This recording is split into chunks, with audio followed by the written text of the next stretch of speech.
All right, so what we teach is we teach that the blacks, Hispanics, and Native American, according to bloodline, they are the children of Israel. Yes. Have you ever heard that before? Or if you have not heard that before, you heard that before?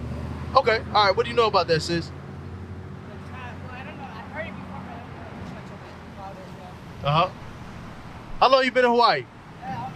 All your life. Oh, okay. Are you familiar at all with the history of how the Puerto Ricans came to Hawaii? He already asked you that? Okay, all right, check this out, right?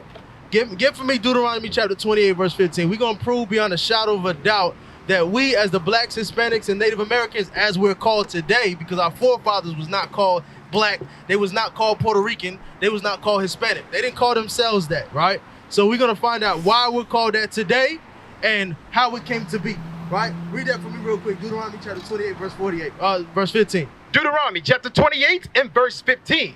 But it shall come to pass, if thou would not hearken unto the voice of the Lord thy God. Now, hearken means to listen.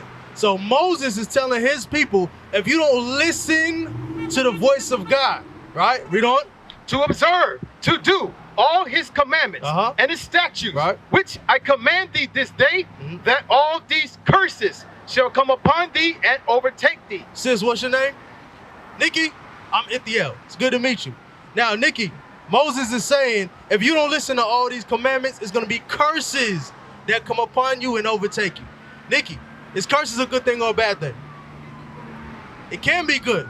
Right. Let me show you what kind of curses he was talking about, right? It's interesting. A lot of our people always find that curses can be a good thing, right? But let's find out the curses that Moses was talking about. Verse 16. Cursed shalt thou be in the city. Right. So our people will be cursed in the cities. Right, so the urban areas, the down by Waikiki, our people is going to be cursed. Right, read on. And cursed shalt thou be in the field. When you go to the mountains or the rural area or the suburbs, you're going to be cursed there as well. Right, here's an example of us being cursed in the city and cursed in the field. Right, you see us here in the fields and being sold in the cities. Right, and over here, same thing to our Native American brothers. The Tainos, the Caribs, the Arawaks, the Hopi, all of those people are our people. And they are being identified by the curses that Moses said would happen in this Bible should they not listen to the commandments. All right, you following me, Nikki? All right. You know who the Tainos are? So, okay, got you. The Tainos are the Puerto Ricans before the conquistadors got to them. You know who the conquistadors are? The conquistador, it means conquerors in Spanish. Okay? That's the white men that came to the islands in the Pacific and got our forefathers, the Taino Indians, and said, you know what? Y'all make good slaves. There's a lot of stuff here that we want to take. We're going to make y'all slaves and we're going to rename y'all rich ports, which means Puerto Rican, right? So when you say Puerto Rican, anybody that says I'm Puerto Rican, that shows that they don't know their heritage. That shows that they don't know the things that their forefathers knew before the white man came over there and took everything that they had. Nick, all right, just hold on real quick, right? I don't want you to destroy your body. You know, stay here. But just sit tight with the cigarette. I'm gonna show you why, right? Because remember, Moses is saying you're gonna be cursed for breaking the commandments, right? Read that. Read verse 17. Verse 17. Go to verse 29. Verse 29. And thou shalt grope at noonday, as the blind gropeth in darkness. So our people tend to grope at noonday. They're looking for every way to get out of whatever they got going on, right? Read on. And thou shalt not prosper in thy ways. But it don't work. For some reasons, the blacks, Hispanics, and Native Americans, everywhere they are on the earth, their plans, their efforts never end up working out. Right. Moses said this would happen, right? Read on. And thou shalt be only oppressed and spoiled evermore. So Moses said you only gonna be oppressed. And it said evermore. You know what evermore means? It means forever. So as long as we're around and we're not keeping God's commandments, we're gonna be oppressed. Right. And it says spoiled. You know what spoiled means? Okay, spoiled in this context means robbed, right? So after the conquistadors, the white man came, and come here. And they did this to our forefathers, right? Right? Once they tied them up, what do you think happened to the land? Okay, what do you think they did with the land? They made it all theirs. They took all the resources, all the oil, all the coffee, all the precious jewels, and they said that's ours. Those are the spoils of war. Right. You understand? So Moses is saying that's what would happen to our people should they not keep the commandments. Now, give me verse 49. Give me verse 48 and 49. You listening, Nikki? Just stay with me. It's going to all paint a picture in a little bit. All right? Because what we're telling you is that Moses is actually talking to our ancestors. And we can know that by the things that he's telling them what happened is happening to us and us alone. All right? Read verse 48. Verse 48. Therefore shalt thou serve thine enemies. So, we was made to serve the white man, right? It's very commonly known that black people serve the white man. It's not as commonly known that the Tainos, the Hispanics and Latinos did the same exact thing at the same exact time. Right. All right? Read. Therefore shalt thou serve thine enemies, which the Lord shall send against thee. Now, God is sending them against us, right? So now, we always wonder, like, why didn't we just rise up? Why didn't we just beat them up? Why didn't we just overthrow them? Because God sent it against us as a punishment, right? Remember, he said, if you don't listen, I'm going to do all this, right? Read on. In hunger and in thirst. So for your food and your drink, you have to go to the white man, the man that oppressed your ancestors, that raped your foremothers, that castrated your forefathers, right? You have to go to him for your food and your drink. Look at McDonald's, right? If McDonald's and Second said, we not selling no more food, no more drink to these blacks and Hispanics, right? Where are we gonna replace McDonald's and Second say with? You know? Huh? The ocean, okay? In order to fish in the ocean, right? In order to fish, you have to get a license to get certain types of fish, right? Where are you getting that license from? Are you getting it from the blacks and Hispanics? Where you getting it from? It's no way around it. Right. That's a curse. No matter what you do, no matter how you finagle it, in order to have sustenance, food, shelter, you have to go to the people that killed your forefathers. Right. Read on. And in nakedness. For your clothing. All of us is wearing clothes, right? So, where the blacks and if the blacks and Hispanics, right? If the rest of the world said we not selling no clothes to blacks and Hispanics, we not gonna sell no underwears, nothing to them, no socks, nothing. What will we be wearing? The leaves and the trees. You understand? This is a curse. We are not sustained by anything, right? Everything that we have is from the man that killed our forefathers, right? Read on. And in want of all things. Everything else that you need. You want a driver's license, you want a bus pass, you want insurance, you want car parts, you want to get medical attention, you have to go to the people that killed your people. Read on. And he shall put a yoke of iron upon thy neck. There goes some of the yokes of iron that was upon our neck. Right? You see it around his neck?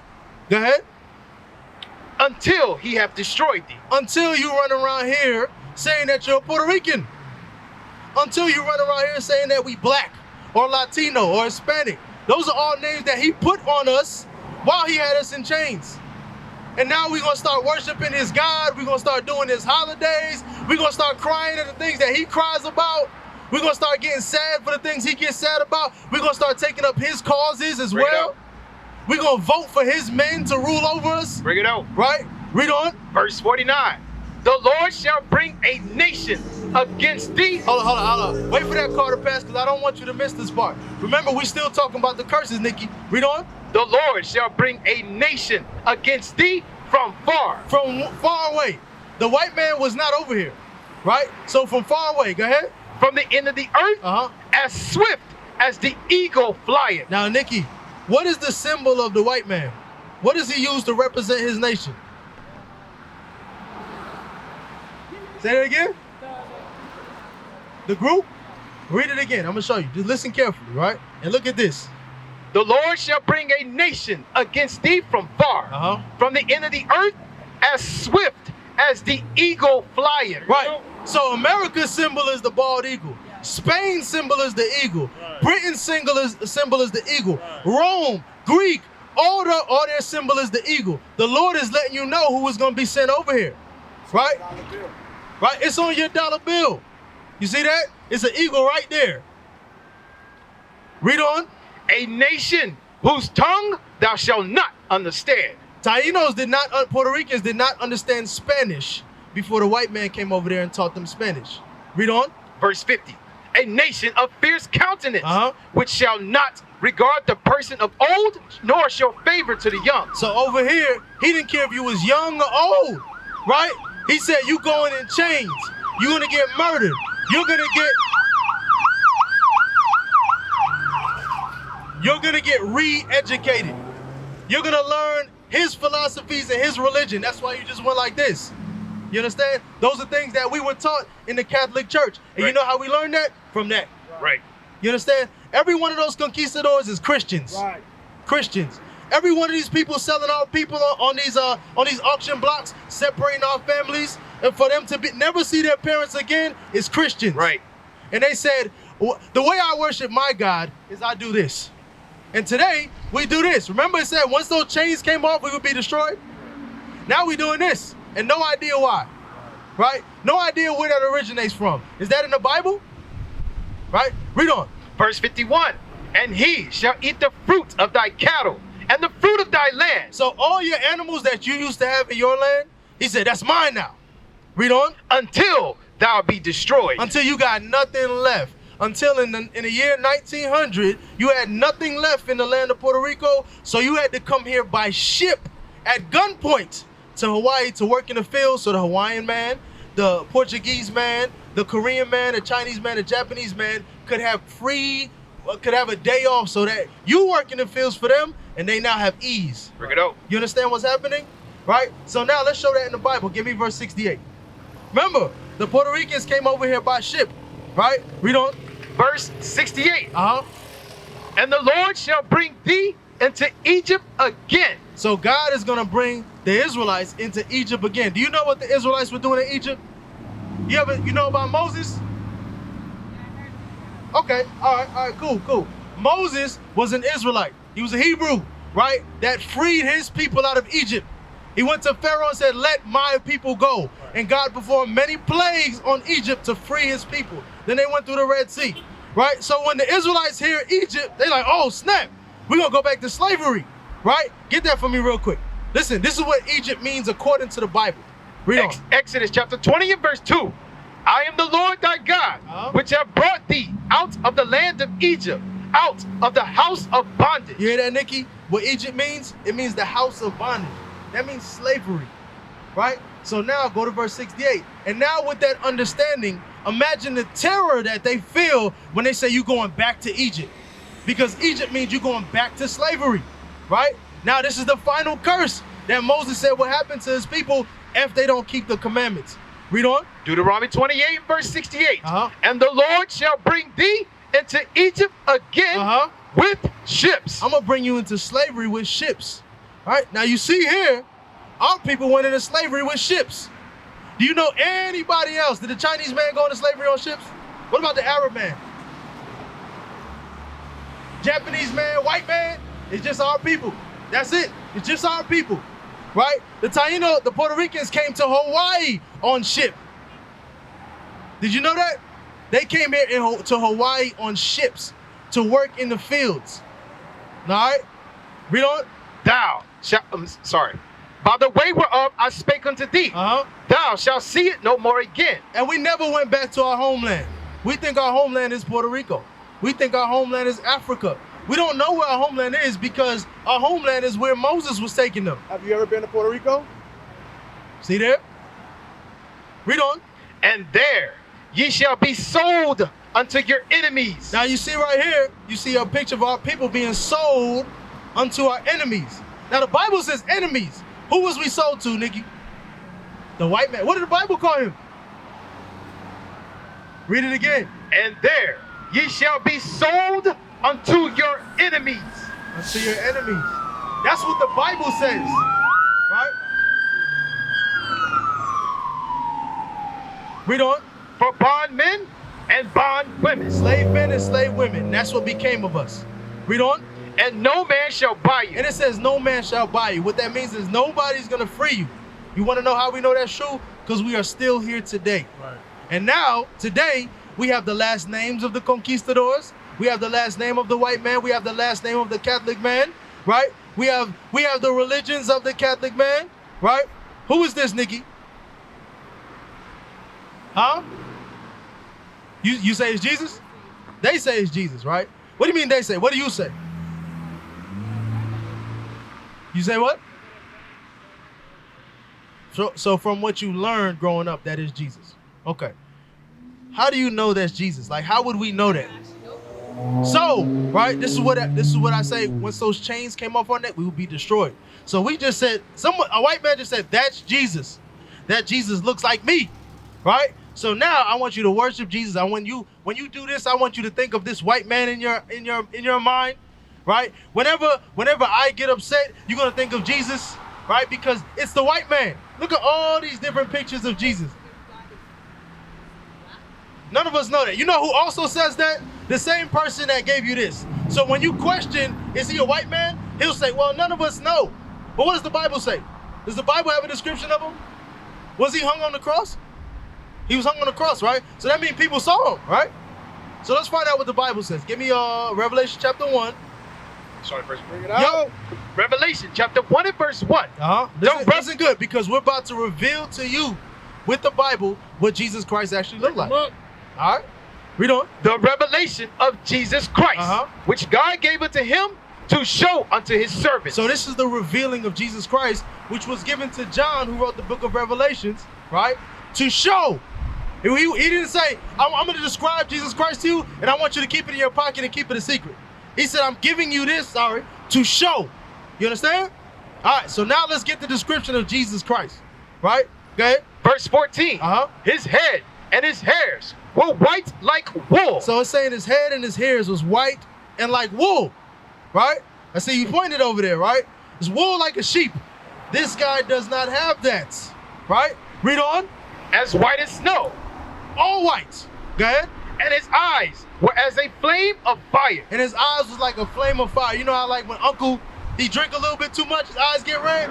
Christ drank wine, right? This guy, his eyes is blue, his pupils is white, right? So that's 2 strikes. Read on. And his feet like unto fine brass. Now I see your feet, sis, right? Now, if I look at your feet and I see the color of your feet, am I gonna say, oh, her face must be the color of Brad Pitt? I'm not gonna do that. 2 different complexions. So your feet represent the color of your body, right? You look at my feet and then you look at my face, you expect them to match, right? So let's find out what Christ's feet look like. And his feet like unto fine brass. Fine brass. You know what color brass is? It's a brownish color, right? You can go to Lowe's or Home Depot and go look at a doorknob, right? Read. As if they burned in a furnace. Whoa! Now if you take that brass and you burn it, what color is burnt brass? Woo! So now Nikki, right? This guy, you know who that guy is? Satan. Right. That's the devil, right? This is what Jesus the Christ looked like. And you want to know why this is important? Because if he looked like that, if he's the king of the Jews, what does the Jews look like? Oh, now we just read that the Jews, the Israelites, went into slavery on ships because they did not listen to Moses. So now what are we showing? What are we showing? Right? The king of the Jews is a black man with woolly hair. Right. Exactly. And it said that his people, for their disobedience, will go into slavery on ships from the white man. And they would be destroyed. And now when you look around today, the people that have come off the ships, you go around, they are destroyed. Right. All those curses are put on one particular people, one grouping of people. These people right here. We used to scream black power while Heron was pushed. But at the end of the day, nothing's in vain. IUIC has been given a vision. The tents of Judah has risen. Many has attempted the mission, minor murmuring, omitting, and missing the mark. Just reading that he had the flame of fire in his eyes gave us the spark. We on Paul's mission. We out on the road, purple and gold, from Mexico, Cuba, Haiti, Ghana, Sierra Leone. 144,000 boots banging, concrete crackling. These are our men repented at heart. The scriptures is proof. IUIC, we deliver the truth.